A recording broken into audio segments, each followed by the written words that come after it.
জমি দখলের অভিযোগ, ডাবগ্রাম ফুলবাড়ি থেকে দুই তৃণমূল নেতা গ্রেপ্তার। এর আগেই কড়া পদক্ষেপের কথা নবান্ন থেকে বলেছিলেন মমতা বন্দ্যোপাধ্যায়, সেই মতোই পুলিশের অভিযান এবং দুজন গ্রেপ্তার, দুজনই তৃণমূল নেতা। কারা এরা, কি অভিযোগ এদের বিরুদ্ধে জানবো। পার্থপ্রতিম রয়েছেন আমার সঙ্গে সরাসরি। পার্থপ্রতিম,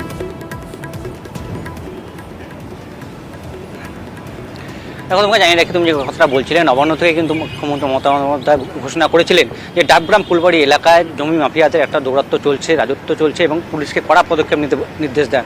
সেই মতো এর আগে আমরা দেখেছি দেবাশিস প্রামাণিক, গৌতম গোস্বামীরা গ্রেপ্তার হয়েছেন, পরবর্তীকালে তাদেরকে তৃণমূল থেকে বহিষ্কার করে দেওয়া হয়।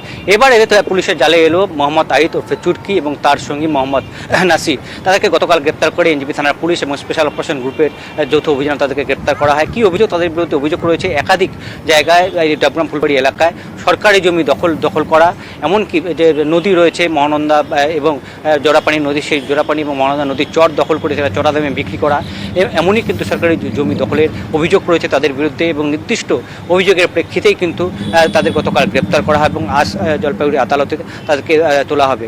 এক সময় এই মোহাম্মদ আহিত ওরফে চুটকি কিন্তু সিপিএম করতেন এবং পরবর্তীকালে সিপিএমের টিকিট না পেয়ে নির্দল হয়ে পঞ্চায়েত নির্বাচিত হন এবং তারপর 2009 সালে তিনি তৃণমূলে যোগ দেন এবং এই ফুলবাড়ি 1 নম্বর ফুলবাড়ি যে অঞ্চল, সেই অঞ্চল কমিটি তিনি প্রাক্তন সভাপতি ছিলেন।